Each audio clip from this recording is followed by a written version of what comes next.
Hola, cage fighting connoisseurs. This is KidNativeBloodyElbow.com, joined once again by the inevitable, the ineluctable, the in what is something other, Eugene S. Robinson, author of Fight Something Something Something Something. We're late, and it's Eugene's fault. All Eugene's fault. And Eugene, we need a disclaimer because we are doing the infamous and patented Care Don't Care preview for UFC Charlotte on Fox.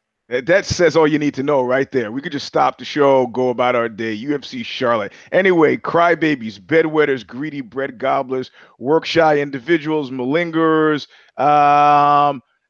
chronic complainers. This has less to do with your skills and talents as a fighter and much more to do with the marketing heft and the weight that the overlords of WME and or the bald one have put behind you. You want to get off the don't care list? Get to the care list, fight an exciting fight. Until then, don't come crying to us, crybabies and greedy bread gobblers. There you go. Well said. Well put. I'll have to give it to Sammy Maudlin for that. And both viewers that stuck with us for our 18-minute delay are here. And my neighbors' leaf blowers have started every Friday morning. They come here and just noise pollute all over the neighborhood. So it's a delight. It's a delight. But you know, I own a leaf blower. I own a leaf blower too. I use it like sparingly. Actually, my wife uses it when I'm not around. But you know what? I don't need to know about your marital issues. Well, you know, I come home and the driveway's clear of leaves, and I'm like, I say to my son, whose job is to sweep the driveway, I'm like, good work, good work. And then I find out later my wife got out there with a leaf blower. See, that's what kind of message does that send? I know. Mixed messages. Yeah. So anyway, we've got 2 fights on Fight Pass. We've got 6 fights on Fox Sports 1 and then 4 fights on Fox, the big Fox. And I got to say, I'm completely losing faith in Endeavor, formerly WME. I mean, when you're in the talent business and you think it's smart to get away from the name William Morris, which is like synonymous with talent agents, and call yourself Endeavor, which sounds like one of these drugs you're going to see on late night TV, like what are you fucking thinking? And then you look at this card and you go, they're not thinking. I don't know what they're doing, but thinking is not it. So first up. You're stepping all over my lost battalion, but that's okay. You know, I do that. I missed if I did it this week, so. That's true. Yeah, Mr. High Life.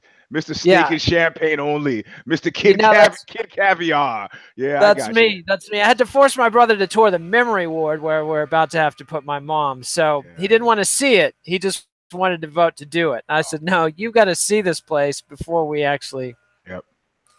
As fun as that was. And remember, for those of you, not just the fighters, but a disclaimer for the audience, if you're looking for hardcore MMA analysis or insights onto who's up and coming and what excited newcomers, this is the wrong show. This is to see 2 old, longtime fans who keep an eye on the fights, but don't deep dive into the weeds.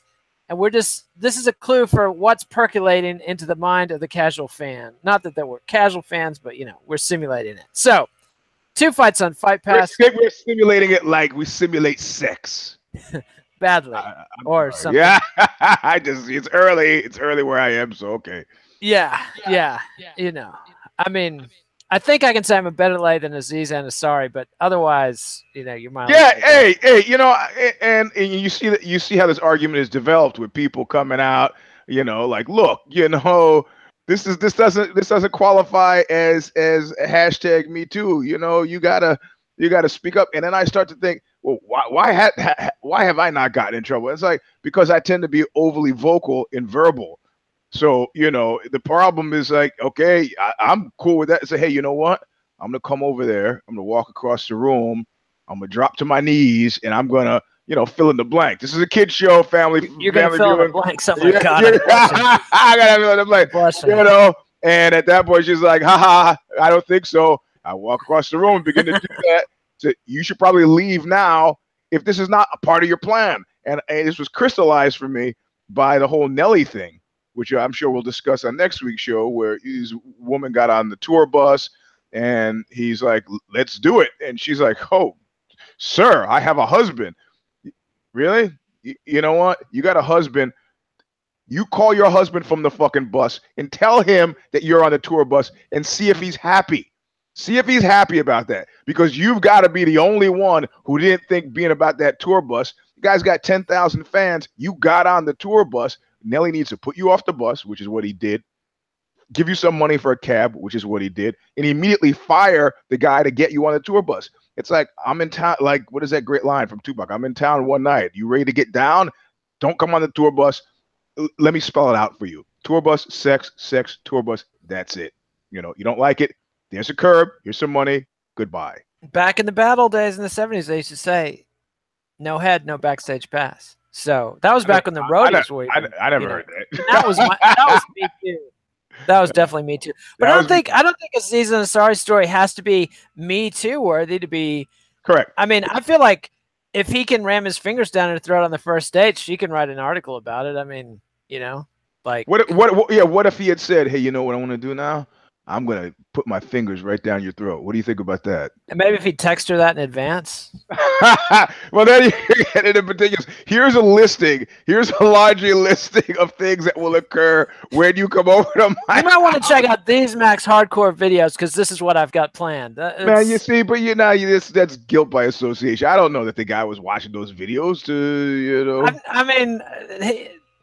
Ramming fingers down the throat. This is like a move he came up with on his own. I don't buy that. He saw that in porn. I mean, hey, listen. This girl was telling me she had sex with a guy, and the guy, every time he put his penis in, he also put his finger in. And she was like, could you stop that? What? And she goes, what do you think that was? I said, I think it was trying to create the illusion that his penis was larger. Yeah, like you wouldn't feel it. Strange things happen when people are having sex. That's all I gotta say. People get cray-cray. Anyway, so we've got 2 fights on the UFC Fight Pass card. First up, featherweight Austin Arnett and Corey Sandhagen. Corey Sandhagen? What are the immortal names? No, it takes me back to Bugenhagen, which was the guy who gave Gregory Peck the anti-satanic knives in the first Omen. Oh, well. Sandhagen. Which is Bugenhagen. Bugenhagen. I see. Which is another way of saying I don't care. Yeah, sorry guys. All right, welterweight Nico Price versus George Sullivan. Oh, you might think yes. But I'm going to say no. Sorry, Nico. George Sullivan, same last name as one of the pioneers of early boxing. Yeah. Big Jim Sullivan. But I don't care. Sorry. Yeah, all right. So now we're on to Fox Sports 1, and I don't care about any of these either. Lightweight Vince Pichel versus Joaquim Silva. I don't care. Sorry. Women's flyweight Justine Kish versus Yeon Kim. Don't care. I don't care either, although I'm sort of intrigued by the Korean fighter, but it's not up to care levels. All right. Women's strawweight Randa Markos versus Juliana Lima. I'm going to be generous. I care, but both of these women have disappointed me. And both are geeks in my mind, and I forget the game rules here. Can I care and not have a pick? No. Okay, so I got to pick. Yeah, that's weak ass. That's okay. I'm gonna. Oh man. First of all, do you care? No. I've given up on both of these ladies. Sorry. I'm all alone here. Yeah. Okay. All right. So I'm gonna pick the one who's not Markos. Who'd you say it was? Juliana Lima? No, I can't do that. That's crazy. Yeah, I mean, both of these guys on Wikipedia are orange, pink, or green, pink, green, pink, green, pink. Like win, lose, and yeah, they're heartbreakers. All right, I'm gonna pick Markos. I changed my change. All right. I'm writing this down. A reluctant pick. All right. Yep. Now we got women's flyweights: Katlyn Chookagian versus Romero Borella. I like the Armenians. Well, I'm going to have to say I don't care, and I'm going to tell you very specifically why. I mean, I like to watch the Armenians fight. I didn't say that. Yeah, you got you. Then don't say anything about the Albanians. So, no, I'm going to have to say that I've been emailing, tweeting, and texting Katlyn Chookagian for the past 2 months because I wanted to do an article. Is she standing you up? Yeah, I want to do an article on her, and she's not giving me any response.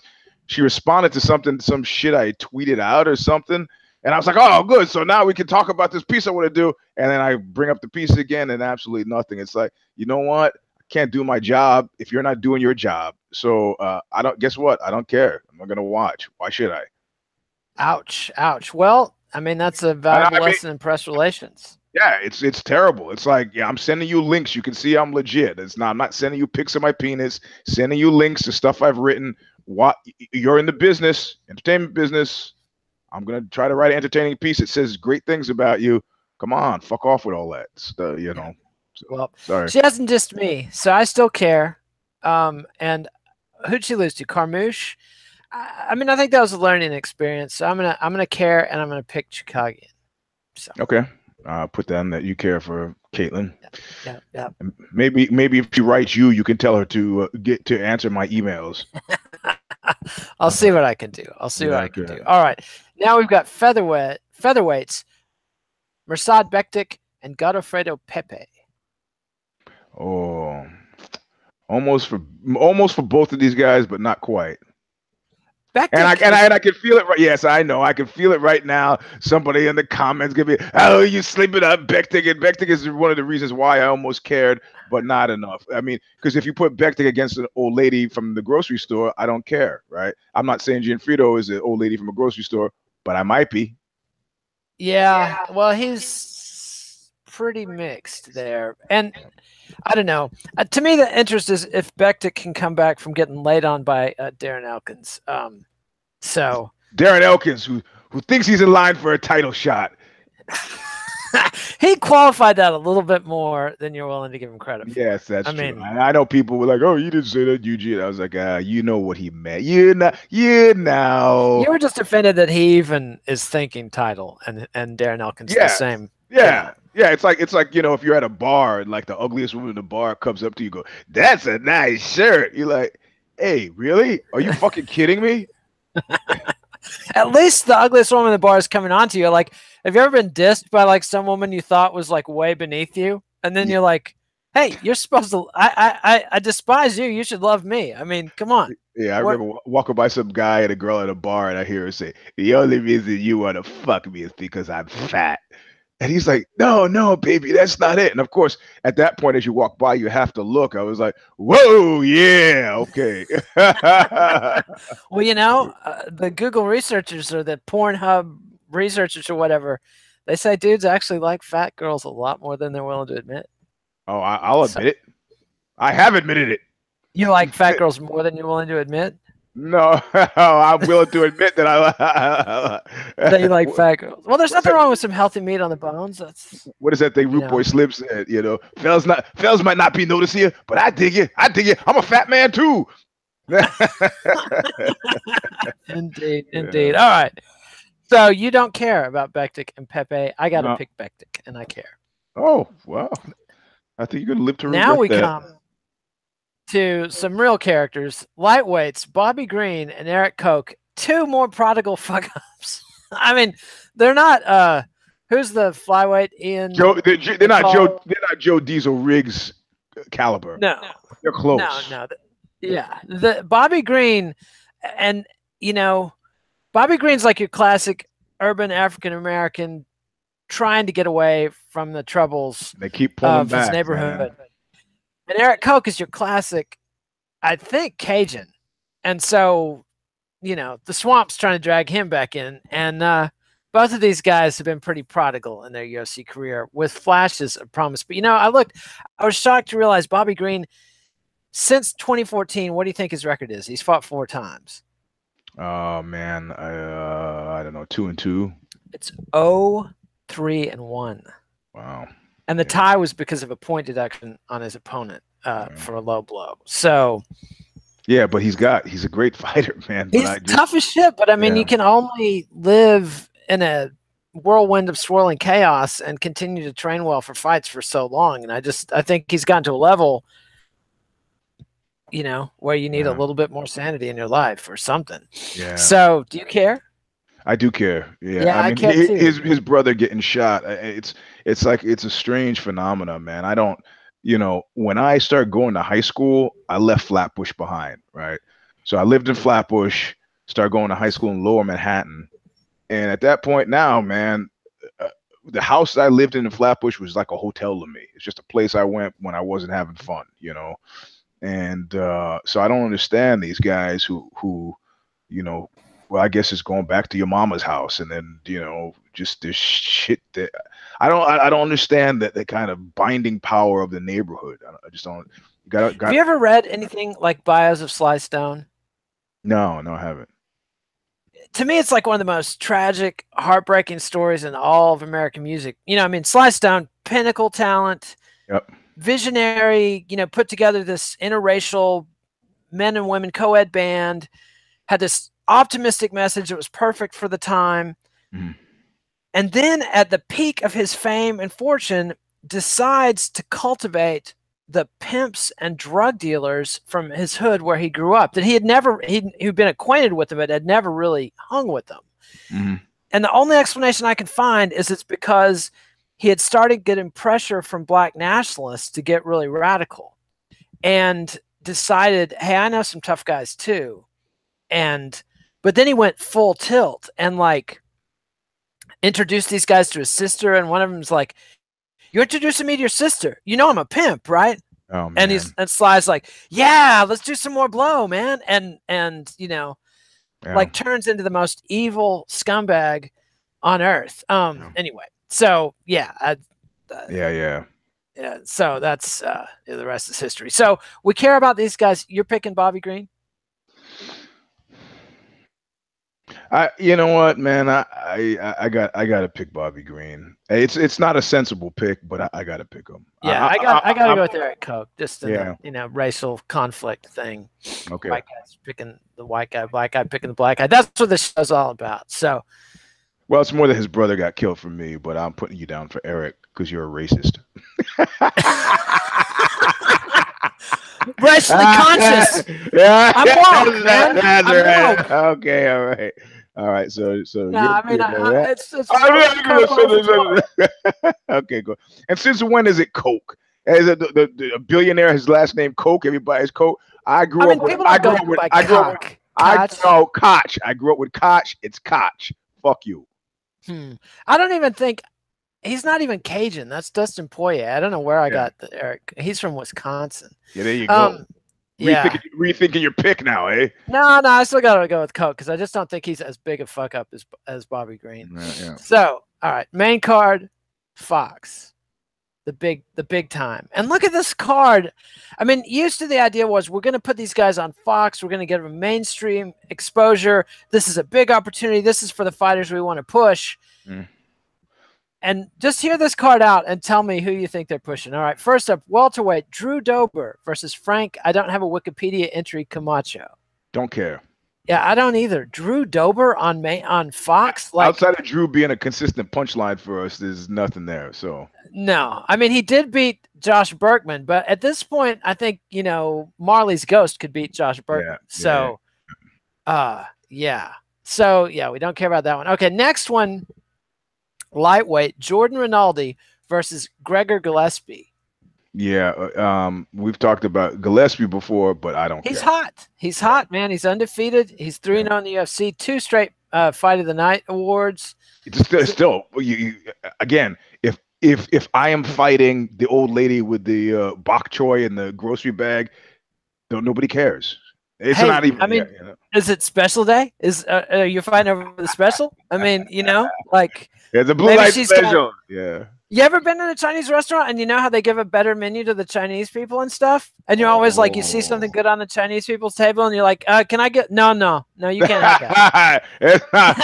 I had that happen. I was in a restaurant in Lille. I bet you there's a bar. And the guy did that to me. He said, "Oh, this is not for Americans," and I demanded it. And it comes out like in a sheep's head. It was like, oh, Jesus. Fuck, how did I get myself down this thing? And the guy's like smiling and smirking and he puts it on the plate. I say, do you have a spoon, sir?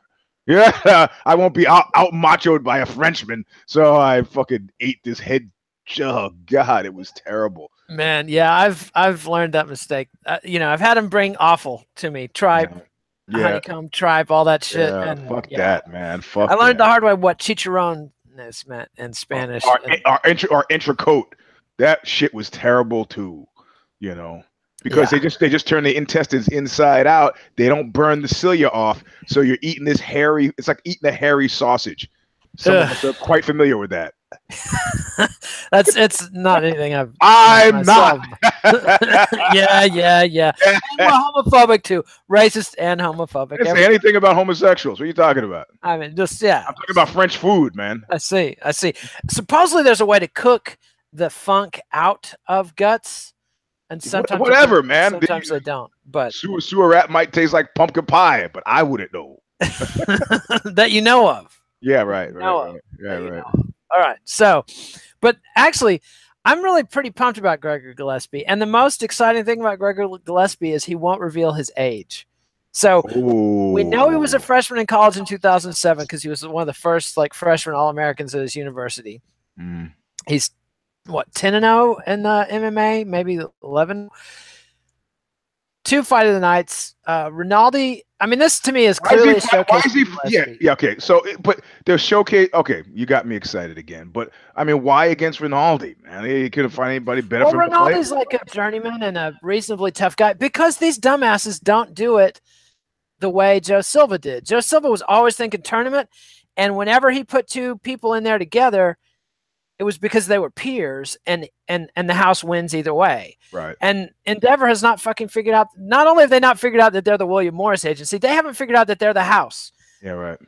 They keep betting like a long shot schmuck, like me betting on fucking cryptocurrency. I mean, it's like, I had some. Hey, I mean, I bought some pizza with mine, but hey, 2013 was a long time ago, and we've all learned a lot since then. Yeah, no, I'm not. 50 Cent has learned that he has $8 million of it, which he just cashed in. Oh yeah, did he sell it to the twins? No, he decided when some record about 10 years ago that he would let people buy it with Bitcoin, and they did. And then somebody said, "Hey man, remember all those records that you sold? It's worth like $8 million now." He was like, "Oh shit, cash it out."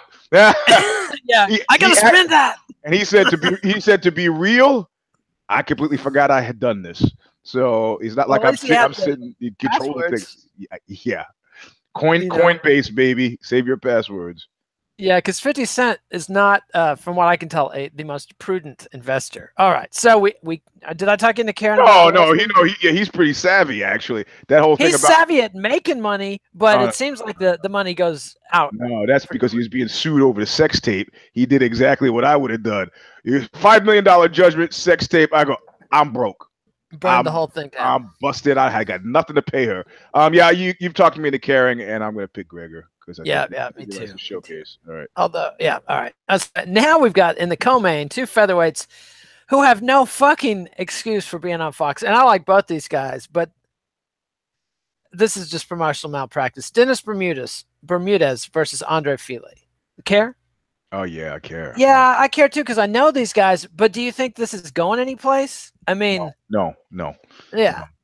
No, this is what we call the event horizon. I mean, these cats, if you look at their Wikipedia entry, it's like a fucking candy cane. It's green and pink, green and pink, green and pink. You know. Yeah.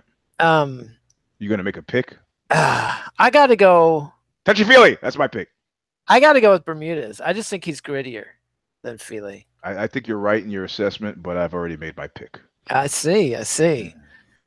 All right. Well, we got some action going. Got action going. Yeah, that's you. Okay.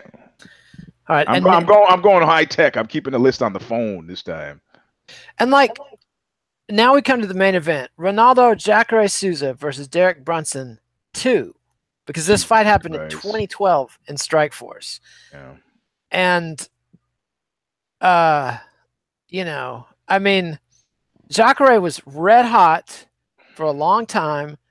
I thought he was the uncrowned king of the middleweight division for the long ass time, but then he lost to Romero, and then he got smoked by Robert Whitaker, who I was skeptical of, and that absolutely proved me wrong. No. Every one of fucking Jacare's fights, I got confused initially watching them. I go, man, these are exciting. It wasn't so much excitement as it was the fact that he consistently and continually held his hands too low, so it was a dance of potential death, and he fucking got murked by a guy who's say, oh shit, his hands are low.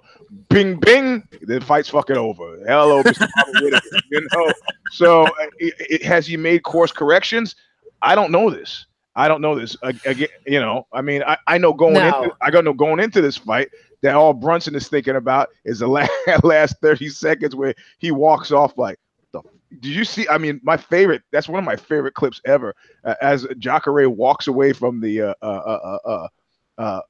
prostrate Brunson, and he does this. He's got this look on his face like, "Fuck, that guy just tried to fucking hit me." you look at Jacare's face. He was like, "Can you, that motherfucker tried to." Did what I had to do. It's a great. I watched it like 18 times. It's a great clip. It was like, can you believe that guy as he walks away? You know, so. Yeah, I mean, I think Brunson has improved enormously since 2012, but he's not going to beat Jacare. I'm sorry. No, and total disclosure, Jacare is like a known associate, not a friend of the Eugene S. Robinson show stomper, but he's trained with us. He's trained with us, and it's like I'm going through puberty again. Is that what he did too? He's trained with at the Sorrel Academy, and I'm proud to say I've ducked him. You ducked him. Yeah, Sorrel was like looking around the room for people to, and I'm like, I'm not, fuck that, bro. No way. No. And I fought tough guys, man. I fought Cain Velasquez. You know, but I just, you know, because I'm never, when the guys are not, when they're not so strong with the English, you know, I'm not quite sure that they're going to understand. So it's a racist thing. You're racist against Brazilians? Is that you're finally admitting it? It's a lingual thing. It's like if I'm screaming, I don't want the guy thinking, oh, he's just really digging down deep, putting in effort. I need help. That's why I'm screaming. The help I need is for you to stop hitting me. So I think it's perfectly rational to duck Jacare in a jiu-jitsu arena, and hell, in a mixed martial arts arena, unless you're absolutely at the peak. But again, is this a fight that makes any sense on Fox? I mean, is Jacare going to break out as a mainstream star ever, or Derek Brunson? I mean, ever? Ever? No, I don't think so. And I don't think so. And this is why eventually, unless something super changes, I mean, I thought that WME folks were absentee landlords. That's what I thought. You know, I thought that they were thinking about other things, and they've got, man, I got all these people on, you know, I just got other things. The bald one will take care of the bald one will take care of this the whole fight thing, and if there are problems, will come to me. But I got other shit to think about. And then I see this clip that's haunting me, and who is sitting there cage side? Ari Emanuel at the last Francis Ngannou and Stipe, and as the D man tweeted me at the time, he was like, I don't think anybody at WME can spell either Stipe or Ngannou. So yeah, they knew they wanted Ngannou to win though. Yeah, but did you look the look on Ari's face when Stipe was strutting around the ring after winning the fight? Like, I mean, these guys have not figured out they're the house, and they need to set it up so that no matter who wins, they win. Like, right. You can't run the UFC like a long shot better. You know, it's just and I mean, if Jacare. And see, it's one thing if he's absentee, but the guy is there and he hasn't figured this out. So they're there and they're fucking things up. Is the feeling I get. And Jacare, like at one time when it looked like he was going to be one of the great fighters of his era, well, sure, you want to feature a guy like that on Fox. But now that it's clear he's going to be one of the nearly great fighters of his era, and he's Brazilian with very little interest in learning English and promoting himself to American fans. What are you wasting this opportunity to get on Fox television? And Brunson, I'm sorry, but that dude's boring. Am I wrong? No, you're right. He seems like a peach of a guy. If he wanted to, you know, date my sister or whatever, great. But I'd buy insurance from him. You have a sister? She's 58. I mean, you know, she's married. So, but you know, I mean, I was just trying to think of an example. My daughter's too young. You better stay away from my daughter. But that's creepy. Okay. But because she's 4. But I mean, but it's like I'd buy insurance from this guy or whatever. I mean, you know, but like I'd hire him to sell insurance. Oh, okay. But would I put him as the front face of my fight promotion? Fuck no. This guy hold on. We just got Eddie just texted me. Jacare was hurt in the Whitaker fight. That's kind of misty, Ed. Hey, E-Man, that's kind of misty, bro. Yeah. But I do remember hearing that he was hurt. My assumption was that he got hurt because of the fight, not before the fight. But okay, he's still home slice for me. He's known as so. I mean, he's gonna beat the shit out of Derek Brunson. Yeah, I mean, you know, I'm not worried about that. But I just don't think, is he ever going to be a big star in America? Well, who does he have to beat to be a big star at this point? At this point, he would have to win. He would have to beat Whitaker, and then hold the title for like 2 or 3 years. Like he would be. I mean, remember how long it took Anderson Silva to get over with American fans, and he was fucking Anderson Silva. Yeah, right. And Jacare is. I mean. Well, Anderson Silva, I'd say it was some of those dance moves he had, you know. Yeah. That's what put him over. Seriously, that's what put him over the top. People were like, you know, there's a lot of tweeting about those dance moves. I remember at the time. And the reverse elbows and the front snap kick out of nowhere. I mean, come on, the guy had more than. Yeah. It's true. It's true. And he had great opponents. That too. So anyway, I don't know. They're fucking up, and so the thing I do care about this card. I will be watching it, and the best thing about the Fox card is it'll go fast and be over early. Like it's not Fox Sports 1. It's not going to go till 1 a.m. So you not all those commercials for Hungry Hunter and Hooters and all that shit. Yeah, now they'll have legit Fox sponsors, and they'll have sold them for a nice price, so they're not trying to drag out the broadcast. They've got other shit to put on Fox. In fact, they're probably in a hurry to get this crap off their TV because this is not why they this is not why they signed the deal. I mean, I don't know. The whole Fox deal has never been a winner for the UFC, but what are you gonna do? Anyway, that's our show. But a little rock history question before I leave, because I was thinking about this today. What's your favorite era of David Bowie? Oh, the Berlin era. Easy. Artsy fartsy. I knew it. You're lucky I didn't say Tin Machine, man. And if you'd said that, it would have been because you partied with Earl Slick once and he was real nice. No, right? well. Was he even in Tin Machine, or was it the Sales Brothers? It was the Sales Brothers that were in Tin Machine. I don't even call them the Sales Brothers. I call them Soupy Sales' sons. Soupy's sons, yes, because Soupy was pretty awesome. Soupy was fucking great. Played on Iggy's best solo albums. No, you're missing the major connection. He's got that song. Oh God, Soupy. No, Tin Machine, Tin Machine, something like God. I can't remember. And he filmed it in New York, and he invited like every single New York hardcore kid there. And I thought, man, I love this guy. I was back in California then, so I was not in the video, but that's my reason for picking Tin Machine over anything else. But I knew it would be some nepotistic bullshit. I knew it. No, but I didn't pick it. I picked the Berlin era, which I have no nepotistic, cronyistic connection to at all. Although you've been to Berlin. Yeah, plenty. Cosmopolitan. I used to have a show there. Yeah. So no, the Tin Machine, it did not have Earl Slick on it. Hunt Sales and Tony Reeves Gabrels was on guitar. Tony Fox, was on bass. The Sales Brothers, but the Tin Machine, God, I tried to like that shit. It's not good. I'm a Ziggy Stardust guy myself. Hunky Dory, Ziggy. But you know what? That's why you are where you are, and I am where I am. The Berlin era, that new wave stuff, that was what my older brother listened to. By the time I came along, all that post punk stuff was pretty stale. So Station to Station, come on. That's not Berlin era. That's That's his disco. That's the transition. No, that's the thin white Duke. You know. Yeah. Anyway, milk and cocaine. And Aleister Crowley. Right. And fascism and Nazism. And then you find yourself getting out of the limo making Hitler salutes and not allegedly not realizing you've done this. Actually, a great critic said that he was not representing Nazis, and he was